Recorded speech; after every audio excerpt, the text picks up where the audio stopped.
Hello, hello, welcome. It is time for another episode of Embracing Brilliance. Y'all, I got my tea with me tonight. I'm feeling kind of cozy. And maybe it's because of the topic, or maybe it's just because it's a Monday evening and it was a pretty long day today. But other than that, how y'all doing? um, Say hello in the comments. I do greet you as you come in the room. I'm going to take a sip here. Go ahead and get your beverages. Tonight, we're talking about setting empowering boundaries. Empowering boundaries. And yes, I added a little pizzazz on there, and I'll tell you why. All right. So, welcome to another episode of Embracing Brilliance. I am your host, Dr. Kimberly Jefferson. I am your alignment coach on tonight. So, I am Dr. Kim of Align with Dr. Kim, where we create balance and we heal from burnout so we can fully express our brilliance and embrace our well being. Friend, you have stayed too long in a place where you just set your bills on auto pay and you just live from one weekend to the next. I am calling you out. It is time for you to embrace your brilliance. So we're going to lock in on tonight. Tonight's topic is about building boundaries that empower. This is along with our theme this month. Since this is the month of April, we are focusing on stress management and stress awareness. How many times have you noticed that you got stuck in these weird situations or in these weird commitments? I won't say weird, you got stuck in these commitments, however they came to be. And you were like, wow, I am really drained. I really got to tell myself to tell these people no. I really have to stop overcommitting myself. I really got to stop ending up in places where I don't feel whole. I don't feel seen. I don't feel like I'm being taken care of. Congratulations, friend. I want to announce to you that you are aware and you are looking for ways to be more self honoring to yourself. If you are an introverted, high achieving woman of faith, you are definitely in the right space to be. We are talking about being able to build your emotional fortress. There are so many times where the stress that we have is, yes, caused by other people. I will say indirectly because we have control over who and what we let in. We have control over the things that we can say no to, the things that we can say yes to. So we directly are in control of that. But why do we allow certain things to go on? Well, I will tell you, your boundaries or whatever understanding you have of boundaries came from the environment that you grew up in. So, what first of all are emotional boundaries? So, before I get into that, we're going to talk about emotional boundaries. Go ahead and like, comment, and share on this live stream. I am coming to you live. I feel like live streaming is the best way to see y'all, to meet y'all, to say hello, to shout you out, to answer any questions, to get to know you, all of those type of things, and let you get to know a little bit about me. So my journey in boundaries started, my boundaries journey really, I understood how things were supposed to go after I came out of a breakup that was not like any other normal breakup. This breakup led to me discovering so much about myself. Some people in the psychological world call it the coaching world, the shadow of the night. It's your passing through, coming into knowing and understanding yourself, being able to not just see your light, but to see the things that you have not seen and to really come face to face with your blind spots in life. Well, after this incident happened, I understood, where I went wrong and the things that I allowed. I also was able to process the nature of people, all of those type of things. But I had to understand that, hey, I have to be an advocate for myself. I didn't have the words at the time for what that was or what that meant. I had to study things. I had to get help, coaches, therapists, talk to other friends who are also in their healing journey, just to understand what this term of boundaries mean. So shout out to you if you already like the channel, if you shared it. Shout out to the replay viewers as well. If you are listening to me while you are working, cleaning, driving, shout out to you as well for getting this knowledge and this encouragement on your personal development journey, or just as an encouragement. You saw this, you're like, yeah, I do need to work on my boundaries, or I need to have a refresher in it. And what does she mean by empowering boundaries in the first place? I want to submit a question to you. What's one area of your life where you need to establish stronger boundaries? That's also a question that you will have an answer to by the end of this session as well. So, understanding the different areas of your life or what you need, how you need to set boundaries, depends upon how you want to feel in life and the type of life that you want to live. A good indicator of that is when you've reached a point where I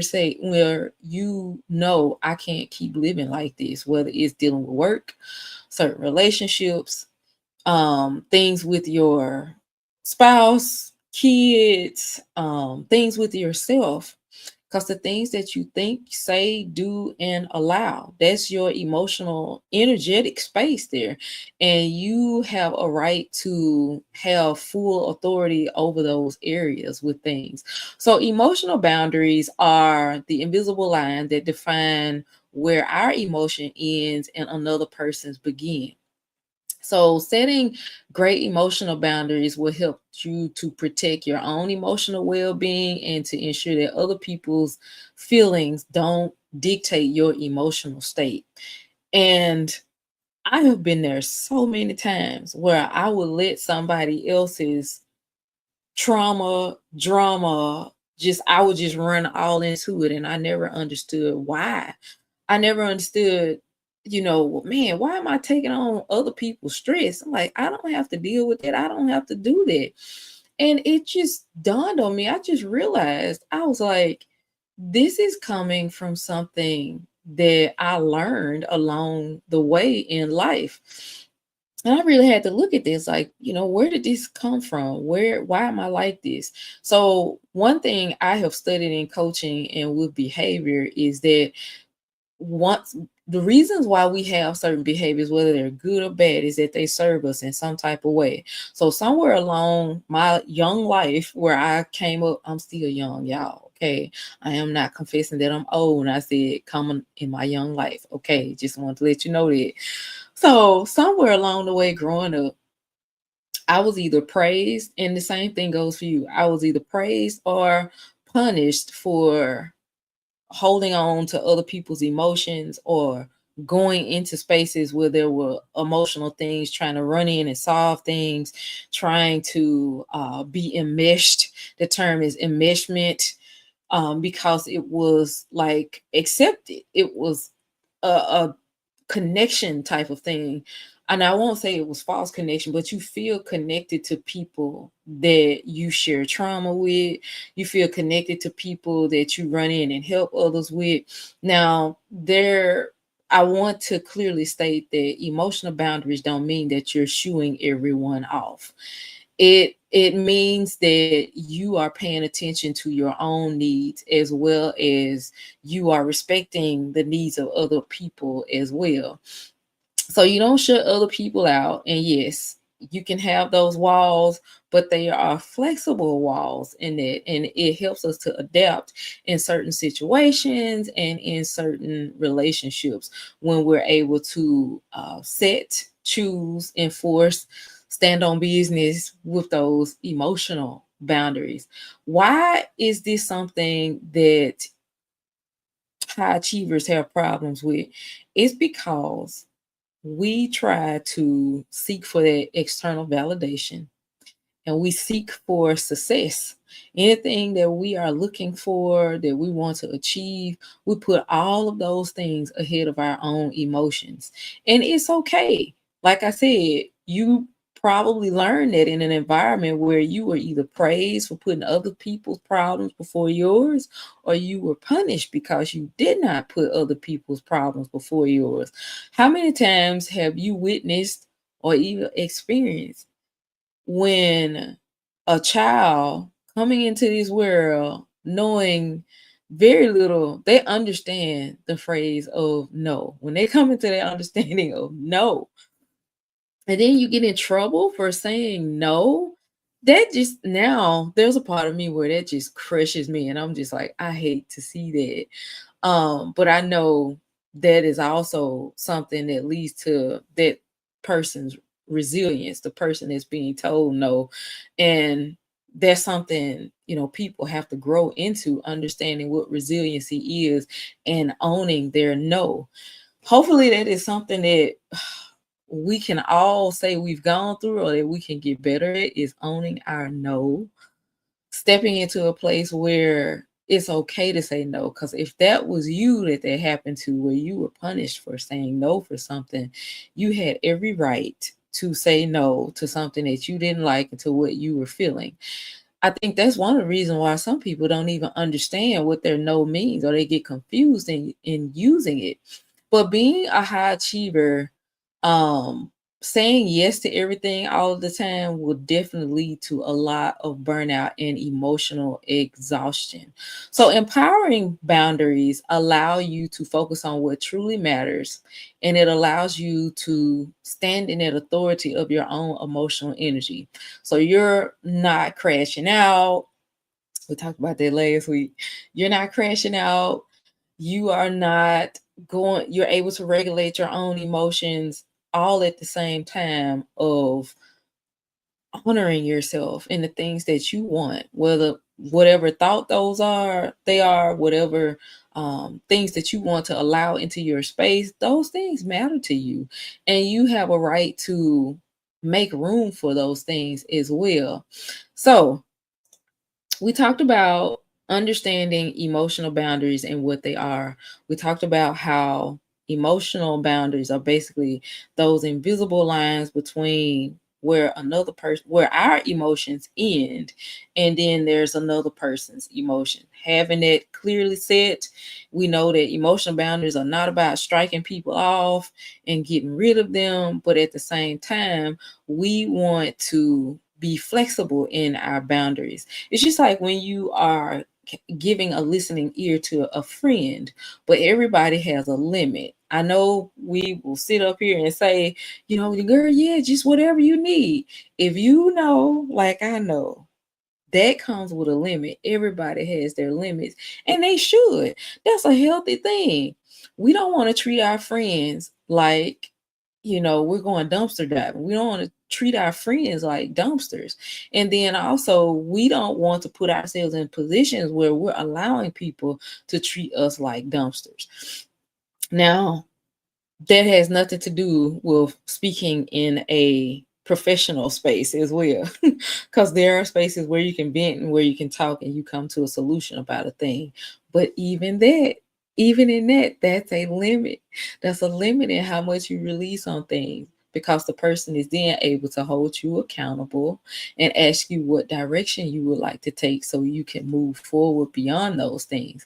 And we love those friends, we love those therapists, we love those professionals that help us to do that, even if it doesn't feel great at the moment.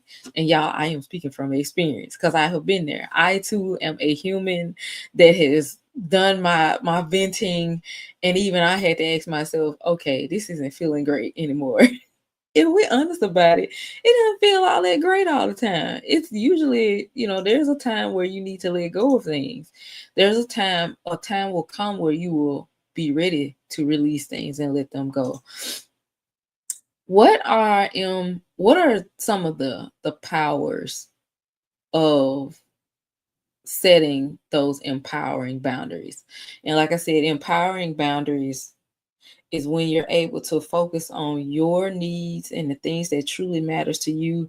You're able to maintain your own energetic emotional focus at the same time. You're not crashing out. You're able to be focused. You're able to regulate on things. Those things will bless you and help protect your own energy. There are things that are draining to us out there. We don't even notice it sometimes. Like I started in the beginning talking about being in those situations that you basically have overcommitted. That's just one example. But there are other moments where you've kind of overstepped your boundaries within yourself and you get a little aggravated with certain things in life. And you come back in and you realize, you know what, I really didn't protect my energy in those cases. This is something that I want to change. This is something that I want to review so you won't get drained and overwhelmed. Having those empowering boundaries will also help boost your self respect. You are showing people how to treat you basically on what you allow to happen in your life. The things that we let slide, we shouldn't let slide sometimes. We need to catch it and call it out. We get very great. That becomes a skill when you are in your boundaries journey. You will learn to do that, to call things out. You will understand about calling out your own emotions and how you feel about something. And then when you're observing something, you mention it and you bring it up. And being able to do that, it takes time. I know some of you may be cringing at the fact that I said that. What? Me call stuff out? Oh no, I don't like conflict. Oh no, I'm not going to call anything out. Well, I will challenge you with this. Either you start observing and making the moves and start asserting yourself, or you will remain the same. There will be the continued misery and the continued just missing out or feeling like you're never heard, and those type of things will start to set up resentment. So the way to avoid that is to face it today and to take the courage to say, you know what, I'm not going to overlook this anymore. This is something that needs to be said. Your voice is very, very powerful. Also, having those empowering boundaries helps to improve your relationships. Why? Because we start to, when we show our boundaries and we communicate those boundaries, we're calling in the people that are good for us, and we are repelling the people that are not so great for us. And it's okay to repel, dismiss, to allow people to have their misunderstandings, because it all clears it up. I don't know if y'all notice about that phenomenon. When you start having boundaries, or when you start understanding your self-worth, you start standing in, being respectful to yourself, your time, your gifts, your talents, everything that God has given you, and you start walking out and doing things. A lot of people will start to have a problem with it, because this version of you is challenging something that they feel like is challenging their insecurities. It's challenging their wishes and things that they want. They're okay as long as they can talk about those things and wish and dream those things. But the moment people around them start actually moving on their own goals and dreams, it starts to trigger some of their insecurities as well. And it's okay for those people to leave. Those people may start to come to you with certain things.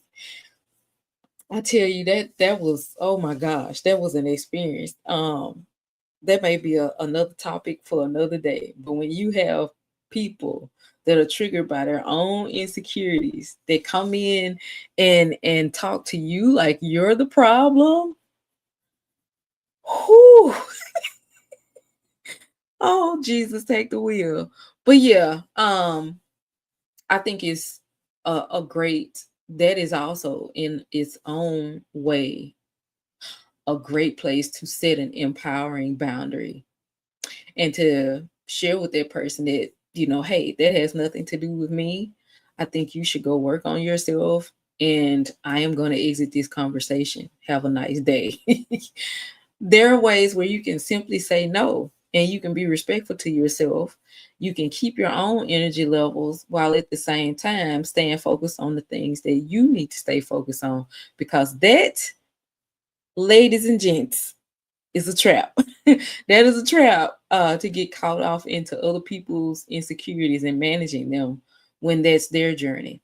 So setting those empowering boundaries will also I talked about improving your relationships. It will also increase your assertiveness. Just like making the statement, you're going to feel more confident to start expressing what your limits are. You're going to start expressing your needs more when you are assertive and you have set those boundaries. And this is also a great way to reduce the burnout. Burnout is going to start really small. It starts as a little, just a little bit of overwhelm, just a little bit of, I don't, and this is missed a lot of time, I believe, where you know there is something that is heavy or something that could potentially be a problem, but you continue in the thing because it's feeding some source of entertainment, is feeding something, the need to not be lonely, the need to be liked, all of those type of things, but really and secretly it's something that is stealing, or yeah, stealing our joy, stealing our confidence and our power, those little bitty things. But when we're able to stay in those empowering boundaries, meaning we're respecting ourselves, we are setting different, we're setting ourselves up to succeed. We're setting ourselves up to stay in our own energy, right? So, what are some ways that we can create empowering boundaries? Hello, hello.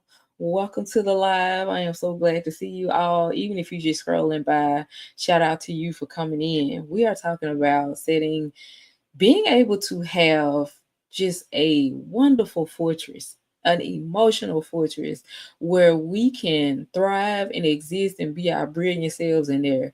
And this takes some learning and some understanding to get there. So we're going to talk about how do we create those empowering boundaries as well. So some ways that we can, well, one way, the main way I say is to start by identifying what your limits are. Start noticing the things that you get a little angry about. Those are your indicators that, hey, I need to set a boundary here. Or looking at listening to your cues in your body. One of my main ones is I need to be ready for bed. I need sleep. Sleep is important to me. I need sleep. That's going to help me on so many levels, and it helps me to perform and to feel my best, to think my best, all of those type of things. And I notice that when I'm tired, sometimes I will just push through it. That is something that is draining. That is something that is damaging to your body. There are other things out there as well. The things that are draining you can also lead to long-term damage. And that's why we want to start identifying, okay, this is a limit that I have. So let me set a boundary around it. Let me create a boundary. Let me really look at what do I need. Just like I did just then, I recognized I need to sleep. I have to recognize my cues when I'm sleepy or when it's time to go to bed. When my alarm goes off, I have it right here now on my phone. When my alarm goes off, I need to start my routine so I can go to bed so I can get there. Cause and this is the reason why I'm staying on this a little bit longer, is because we will continue in something thinking that, oh, I'll just stay here a little bit longer so I can get a little bit more done. When really, are you really getting more done? Or are you robbing yourself of sleep? Are you robbing yourself of joy, of a fresh morning? Are you taking years off of your life by missing out on sleep every single night, or missing your meals, or missing spending time with people in your family? Oh, I'll go to another function. I'll go to another function. Is it that you really want this project to be done? Yes, you can want that. There's no problem with that. Are you choosing to work on this project, or are you sacrificing relationships with your family? And I know those can be some hard decisions and hard choices. That's why we set boundaries. That's why we understand and we really look at you know, what is truly important right here today and right now. And the rest, where do I need to interact and put my faith? We have to leave room for faith in things. We can't calculate every single thing. We don't know every single thing. You never know how a plan or a thing is going to turn out. Some people may understand it, but if you are a person of faith, you understand that there's a part where you end and a part where God begins. I mean, God has it all, of course. But there is a part in when we are in partnership with God, with the things that we are doing for Him and with Him, there is a role that He has. And the parts that we can't account for, we have to have a level of trust about it. And, asking Him for His guidance on those things as well. So identifying your limits and then actually sticking to them. So being able to communicate your boundaries clearly is another one. If you're not clear on a boundary, you won't be able to communicate it. So that's where being assertive and being honest with yourself comes in with those things, so you can directly and clearly say what it is. And another part of it, sometimes it's not the clarity, but it's also just the courage that we need to speak up and say those things. Why? Because you are literally exercising your voice in that moment, especially if you've had several years of habits of staying small and staying quiet, and you are starting to exit that era of your life, and you're starting to enter and expand into the area of, I speak up for myself, I give myself the things that I need, I allow those things to come into my life. And that will help you with the clarity as well, just from understanding that I am now being a courageous person. And walking into that, it will take some guts. Walking into that takes some guts. But you have made the choice to move forward with things. And so that's helpful a lot. When you learn to say no, learning to say no is a way to set an empowering boundary. And that's a practice as well. Just like I said before, being able to enforce your boundaries, meaning that you stay consistent and firm, loving but firm, loving but firm. When you enforce your boundaries, you may have to remind people of things. And sometimes it's not for you to remind them. If you said it enough, your silence and your consequences, or I should say, rather, your exit and the consequences that that person has will speak for you. We're not using a lot of energy over the boundaries as well. The boundary is so empowering that we're going to be able to stand in it and walk in it, and it's going to work for us when we choose to do boundaries that way. And dealing with boundary pushers. Oh my gosh. Are you up for the challenge of people who are going to give you a pushback? Because they coming. They coming. When you start to release things from your mouth and you say things, there are going to be people come about to challenge you with those things to see if you really mean what you say. And we need those challenges so we can understand it. Do you mean what you say? Do you say what you mean? Because if you don't, somewhere we need to go back to the home base and switch and change some things out, so that way we really can stand with that. Are we leaving those type of people? The people that challenge us and we can't necessarily exit and leave. Are we communicating in a regulated, loving way on what we will accept and what we won't accept? And then doing what we need to do when those things are not done.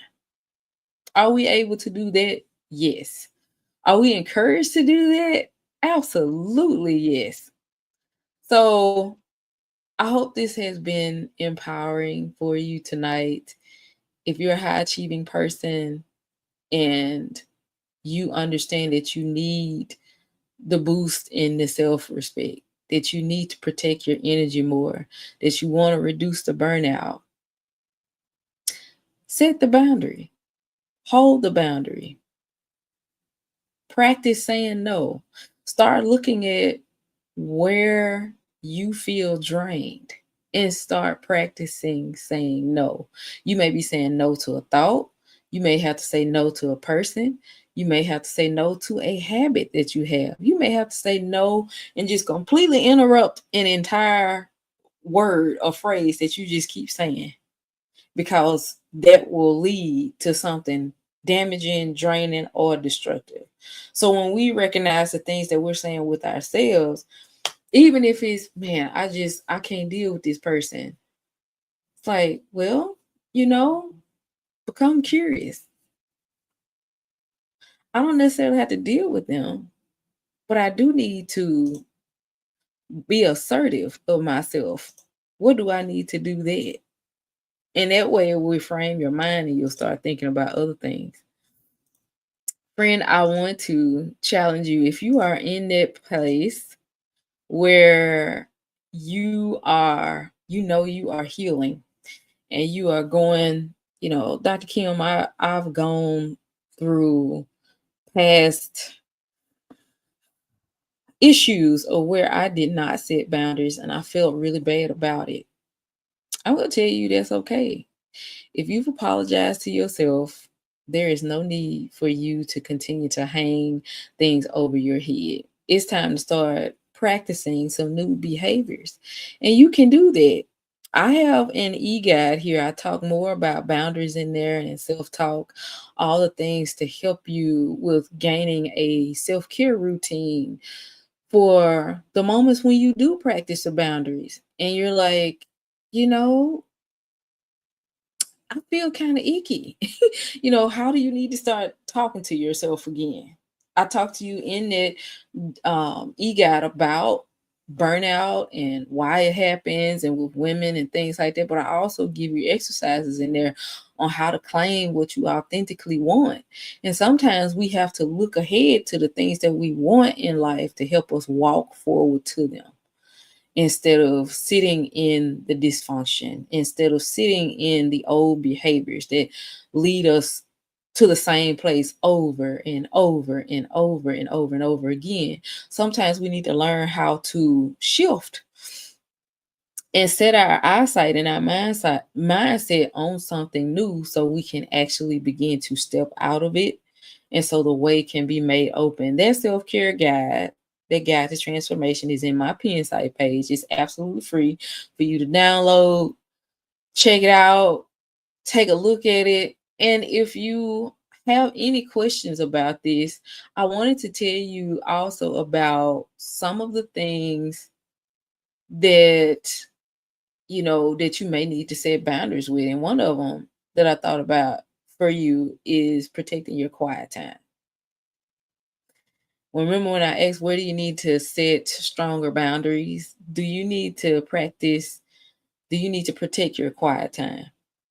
Your time where you can hear, your time where you can get alone, get in a space where you can journal out your thoughts or speak out your thoughts so you can have the clarity that you need. I talked about sleep with mine, needing better boundaries around sleep. Another one is setting a work life balance. If you notice that you've canceled too many trips, too many games, so you can work on work, you need to. Now I'm gonna change my words. I would suggest you work on finding a proper work-life balance, work-life harmony. Because if it's important to you to succeed and also be able to provide for your family, that is a wonderful thing. That is a harmonious way of looking at it, but your actions may not be looking like that or following suit with that. There has to be limits. There has to be open and closed parts. And like I said, you have to give room to faith with some of those things. So what does work life harmony or balance in that area look like for you? And that is something that you can create in there as well. So if you download that e-guide, you will be on my email list and I will be able to talk to you through that, and we can answer questions here as well through that. I am excited for you that you are building such beautiful boundaries in your journey. This has been another episode of Embracing Brilliance, and we will see y'all in the next one.